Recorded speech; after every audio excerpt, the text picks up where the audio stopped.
मानव अधिकार जिसकी बात हम आज करते हैं, उस भाषा, उस शब्द को हमारे जीवन में उतारने वाले एमएन वेंकटचलैया। एमएन वेंकटचलैया साहब हमारे साथ लाइन जुड़ रहे हैं। पहले वेंकटचलैया जी का संदेश।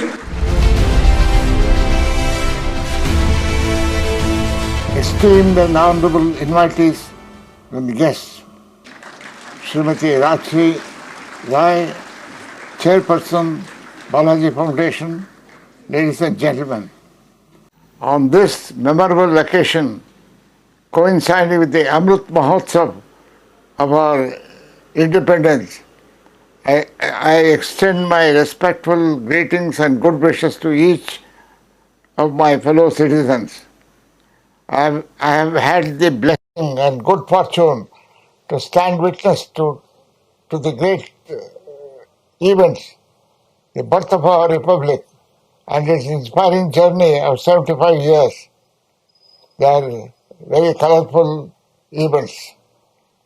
Today, India has a place of pride in the community of nations.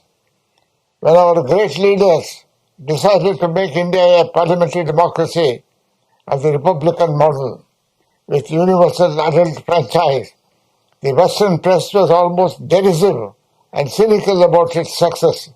How can, they asked, 330 million people without education manage the sophistications of a modern parliamentary democracy?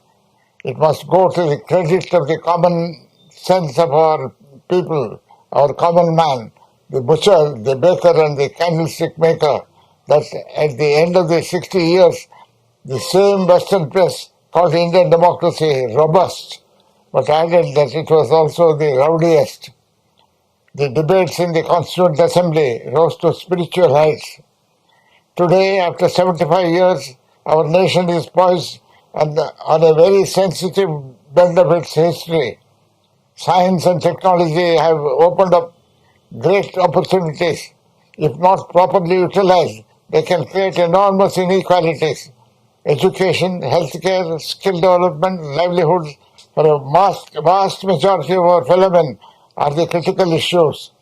Is it not somewhat ironic that while the common man in India has access to internet, mobile phones and television, but not to potable water, even for the rich in rural areas, a flush toilet is a luxury. World's GDP is said to be $84 trillion. USA has 21% of it. India has just 3% of it.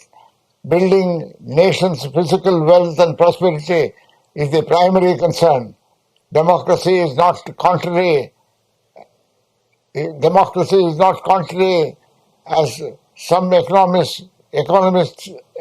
theorists assume. It is not inconsistent with social reform. There are two concepts of development. One is growth at all costs, ignoring and rejecting everything necessarily inconsistent with it, in the hope that ultimately prosperity will trickle down.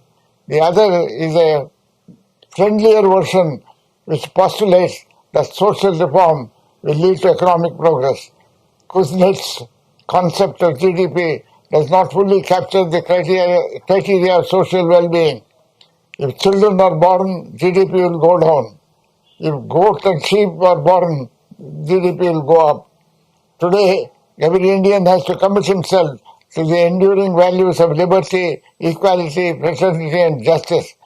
They are not merely emotional ideas.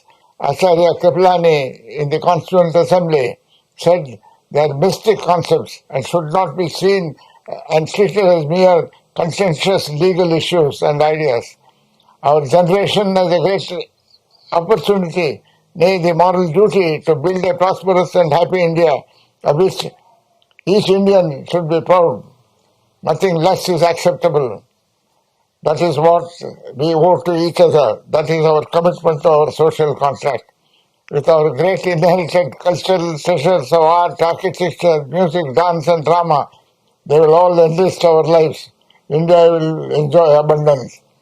The Balaji Foundation is promoting and participating in the great adventure of nation building. I wish them well.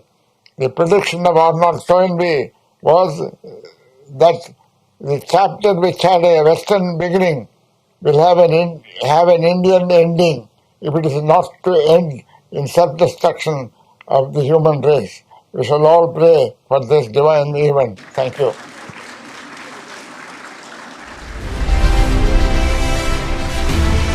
Venkatachaliah और उनका सम्मान प्रदीप जी और मनोज जी, मैं आपसे आग्रह करूंगी कि आप उनके बिहाफ पर सम्मान लें।